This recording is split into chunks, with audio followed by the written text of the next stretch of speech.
Hey, it's Sunday, 10-minute daily reality check here. Yesterday was my daughter's birthday party. Woo! Jumpy house time, man. I got to tell you, Jumpy House to me is a fucking petri dish. It really is. Every time I look at a Jumpy House, I think to myself, yeah, there's E. coli. Yeah, there's salmonella. Yeah, there's the fucking rotavirus. I can see that there. Wait a second, that's a booger. That's definitely the flu coming. You go in those things and they're absolutely repulsive. But kids nowadays, man, they have these extravagant parties, Obi. Remember when we were kids? Throw our little asses in the backyard, fucking pin the cow on the donkey, right? Some water guns. I mean, I was exactly some water guns and shoot the shit out of each other, right? I mean, yeah, it was super simple, easy. It's crazy. I got to share with you, man. You're back from Colombia, right? And the first thing I said to you, and you know me, I'm always going to say something outrageous, right? So Obi gets out of his car. The first time I see him, I haven't seen him in since he vanished about 5 weeks ago. He always vanishes in the middle of the night, and I see his car parked next to mine in the garage because he got my garage thing, right? And all of a sudden I go like, yeah, he's in Colombia. He's gone because he's doing what I would do if I didn't have a daughter. I'd be traveling the world and just fucking vanishing. So the first time I look at him, I go, you got to get the fuck out of Los Angeles. They're all crazy here. All the women are crazy in LA. Why are they crazy here, bro? You know, they're not. I just happen to have been love bombed. Have you ever been love bombed? How is that like ghosting? No. There's the term love bombing. Okay, ghosting is when literally, somebody doesn't get back to you. Love bombing is when you meet somebody, you fucking have that soul connection, that eye contact, that fucking connection on every single level. You guys feel like you're soulmates, twin flames, whatever you guys want to call it, doublemint gum twins, right? And you fall in love. Yeah. And it's a beautiful thing. Falling in love is an absolutely beautiful thing. And they are in love. They will tell you 5, 6, 7, 8, 9, 10 times a day, right? They will love bomb you. It's literally, it's part of a personality disorder, right? Mm-hmm. So they will absolutely fucking love bomb you to death. And then all of a sudden you'll just do one thing that either scares them or triggers them or anything else, and they'll go off in another direction. One day they'll take all their feelings, they'll throw them out, they'll get clinical on you, and they'll make it look like the whole relationship didn't exist. None of it. Zero. Absolutely none of it existed. You will send them a text, you'll send them an email, you'll get on the phone. They will be cold as can be, almost like a mortuary, like a mortician, because what they're doing is they're fucking embalming the entire relationship. It's fucking over. It's over. 2 days before, they're telling you literally and sending you text, I can't live without you. I can't believe the type of love that we have. And then all of a sudden, boom, they'll turn on a dime. You can read about it. And all of you listening right now, Google the term love bombing. It's true. People do that. There's certain personalities that do it. Certain people that have gone through certain things in life, they will do that. I've never been love bombed before, ever. And it's like the Gap Band song. You dropped the bomb on me, baby. You dropped the bomb on me. It's one of the roughest things to go through. Yeah? Yeah, it's tough. But, you know me, I'm one resilient motherfucker. You don't look like you've been bombed out and depleted. I'm not depleted. No. Because I felt depleted. When you're love bombed, you felt like you were hit by a truck. Remember I called you, we FaceTimed, right? Yeah. We're talking, and I'm just like fucking reviewing the whole thing, and I'm thinking about it. But then I also have an unbelievable network of people around me. I've been coaching for 20 years. I've read about love bombing. I haven't experienced it. Now I'll even coach people and help them even more. But I went to a couple of therapists and I talked it through and I understood it better than I went to another personality therapist, and really understood it more because my network of people are really smart, wise fucking people. And I want to make sure that I wasn't going crazy. Yeah. Because I'm pretty good at this shit. I'm pretty fucking intuitive. I may miss things because when you get love bombed, the person gives you the love that you really need because they know they're really good at it. It's a beautiful feeling. They create this beautiful feeling inside you because they know how to love you. And then all of a sudden, whatever happens, and you just can't explain it. They just 360 degrees in the other direction. But you said something interesting earlier that I kind of want to talk on. You said that you were love bombed, but you loved it so much that you were putting a lot of your focus there too. Mm-hmm.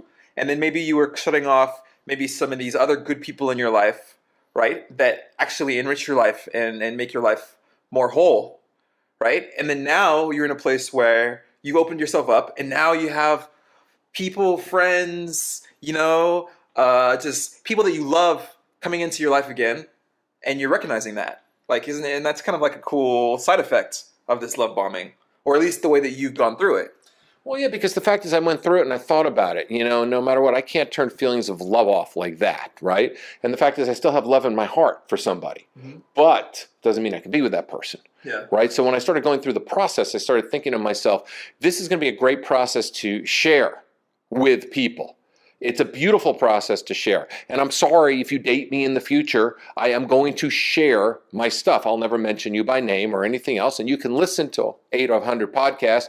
And if you're paranoid and a little strange, you can probably think I'm talking about you every single time. But in reality, I've always got inspiration from my life. That's what I tell people. I get inspiration from every aspect of my life, from my friends to being love bombed, to being bombed, to my daughter, everything. And I hang it and I lay it out there, because if I don't lay it out there, then this is just going to be another boring podcast. It's going to be somebody who's just going to interview really boring people, like a lot of the podcasts do. They interview something boring because they're fucking boring and they need to have guests on their show because them themselves haven't lived enough life. So I feel inspired again. Because of what I went through, because obviously I needed to go through this, and it also made me recognize I am really open and ready for a great partnership. Yeah. I felt very inspired. I felt really great. It felt great to be loved. It felt great to be seen. It felt great to be honored and respected. It was a nice period of time, and it was a beautiful thing to go through. Yeah. But I fucking deserve something amazing. Yeah. I deserve somebody who's stable. Yeah. I deserve somebody who wants to communicate and talk and not avoid. I need and desire somebody in my life who's my fucking equal. Yeah. And yeah, I felt like I was with my equal, and I don't know what happened to the person I met, and I may never know. And that's okay, because whatever choices someone makes, that's what they make. You can't force it. And I'm not going to sit there, and that's something I tell everybody I ever coach. If somebody bombs you, love bombs you, disappears, becomes a narcissist, they always were one, right? Has borderline personality disorder or schizophrenic or whatever it might be, whatever change they went through, don't sit around in misery. It's over. If you've done your thing and you've kept your side of the street clean and you've done it so fucking well, then there's nothing you can do about it. But here's the thing, and I think this is why people have such difficulty with breakups, is that not everyone is that clean. I feel like there's a lot of things that are left unsaid, a lot of things that maybe people, they didn't do or they wanted to do, or maybe I should have done this, or I should have said that, or I didn't express this, or I didn't say, you know what I'm saying? And so I think that's where the difficulty lies, because then they're not in that clean state that you might be in right now, because they have all these other things that they didn't let off their chest, they didn't express. There's a million questions I still have.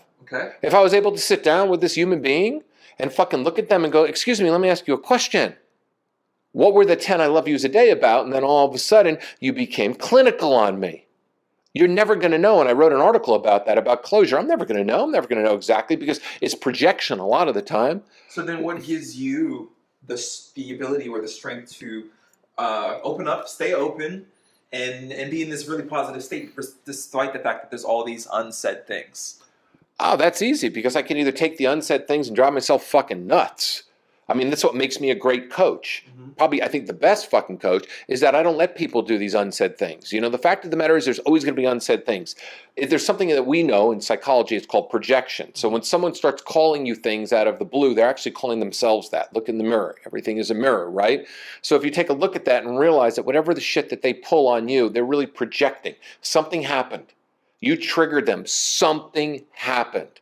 Or they couldn't do it anymore. Or maybe they weren't what they thought they were. Or maybe, who knows? You never know. We can psychoanalyze it to death. I can sit here and we can play the speculation game back and forth. We can dissect every text, every email. Unfortunately, the texts don't exist anymore. Because that's what I love about the magic of the iPhone. You take your finger, you swipe it across, that red thing goes, and you press the fucking button, and an entire fucking relationship just vanishes right before your eyes. Yeah. It's amazing. Boom, poof. All I had to do was hit delete, and it was gone. Yeah. There's no reason to reread the text. There's no reason to analyze. So how do I move forward? Because I realized, I showed up as a fucking good person. Honest, integrity. I had nothing but open heart, wanting to receive, wanting to give, wanting to be in a relationship. I'm fucking proud of myself. Good. There you go. I learned some things. Maybe I could have done a couple of things different, but it was nothing really major. Yeah. But that's how you do it. You move forward. You don't sit and wallow in it and go to yourself, oh my God, oh my God, I'm going to die without her. No, I'm actually going to be fucking great. I'm going to have better sex with somebody else. I'm going to have a better love affair with somebody else. I'm going to have a better connection with somebody else. My mother, the crazy person, taught me this when I was 19. Chris Mueller broke my heart. Oh God, I was dying. Third time she broke up with me. Yeah. My mom says in life, you're going to find somebody, even married couples, been together 20 years. Next day she told me my dad and I got divorced. My dad and her were separating, right? So she says to me, she goes, in life, people just tend to, well, you know, things happen. They don't want to be with you anymore. They make a choice, whatever it is. They can't handle it anymore. They project. My mother's really smart, right? Yeah. And she looks at me and she says, somebody's going to love you more.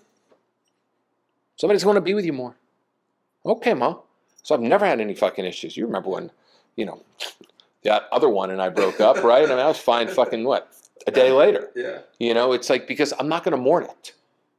No matter how much it comes from left field, there's no reason to mourn it. Mm-hmm. Am I upset? Do I miss her? I miss the feeling I had with her. I miss the time shared. Mm-hmm. I miss the perceived emotions. Mm-hmm. I miss the words being said. But she showed me exactly who she is. Yeah. So I don't miss that. Yeah. You know, and there's a beautiful world in front of us. This wasn't my last chance at love. This was another love. This was another experience in my life. This was another heart-to-heart connection. This was another thing that I learned something about myself. But like I said, I learned that I can do it. Yeah. So what we talked about is it actually makes you bolder, more fucking determined, more like, oh yeah, oh man, it's like, I can't wait to dive deep into somebody else's mind, dive deep into somebody else's soul, because it's fucking great to connect like that. A lot of people shut down, take them years to heal from something, even if it was a short relationship. And my motto is fuck that. My heart is wide the fuck. It's more open now than it was when I was with her. Yeah. Well, that's beautiful. I was just listening to that, and I was thinking, because I read this book on the plane back, and he's talking about running. He's a runner and he's a writer. And he's talking about how he uses his running as a way to give himself energy to put into his work, and his work is his writing, right? And like with you in your relationships, like you take something like that you've experienced, and you take that energy and then you put it into what's next. You put it into the next relationship, put it into the next part of your life. You take that experience and you you look at it, you learn from it, and then you use it, right? And I think that's the strongest way to make use of our life experience, right? As opposed to running away or getting hurt or kind of maybe pulling back and not expressing yourself even more in the future. Instead, you take that and you use it as energy. And I don't know, I was just like seeing these connections, like with you in the relationship and him in the running, and even me thinking about work. Like, I think that's the best way to go through life, is you can't be defeated by these obstacles as you take them, and then you use that energy and you move forward. And I just think that's really inspiring. Well, you know, it's funny. It's also really inspiring that when I go through this process, I reconnected with a lot of people in my past. Mm-hmm. I'm friends with a lot of women from my past. I have a lot of women that I've wanted to date, but we never really had the time to date. So I sat around when I was in it, you know, literally going, you know what? I want to talk to women tonight because I'm so used to talking to women. It's a beautiful thing to connect with women. And I talked to a couple of girlfriends of mine that I'm friends with, and it's fucking nice, because having the opposite sex in your life is truly important. And then one of my exes, Hope, if you're listening, we hung out on Saturday night, and we had a long talk. We talked to like fucking 1:30, 2 o'clock in the morning, right? And we played with Layla for a little while. It was a lot of fun. And one of the things is that I just realized too, is like I looked at her and I was like, oh my God, it's like, you know, we haven't dated in 10 years. We've been friends. And I sat there and I thought to myself, not only are you fucking beautiful, you're still my biggest muse. Mm-hmm. And remember, I texted you all that stuff. Yeah. Everything I texted you. Yeah. You know, that was when I was sitting around talking to her. She is fucking motivating, and that really made me look and go, wait a second, you're amazing. It's like, wow. It's like, yeah, because of this, I can have you in my life, you know? And it's like, you have to look at it. You can't sit in it. Nothing in life. You have to fucking run. Yeah. You have to be fearless. Yeah. You have to be wide open. You got to look at life in adversity. I mean, I've had my ass kicked this year. I mean, my daughter doesn't sleep over still. And I'm fucking talking about it left and right with her. I go, what the fuck? What are you doing, girl? I got you pillows. Are you not sleeping over? I mean, this is ridiculous. It's like I'm your dad. Yeah. You know, and it's like I'm making a stand. Yeah. You know, I'm battling somebody else. You know, and I'm like, ugh, it's like a cockroach. You know, I feel like Tony Montana. Remember the fucking cockroaches? Remember that scene in Scarface? Yeah. It just makes you stronger. Adversity makes you stronger. It can. It can. And I think it's that mindset, though. Like, it's important to have that mindset because it can go either way. You know what? Let's come back tomorrow and talk more. Okay, we're going to come back tomorrow. We're going to talk more. We're going to talk more about adversity, but we're going to also talk more about really making your life fucking great. How you like? And we'll also talk a little about football too. 10-minute daily rally. Check you out.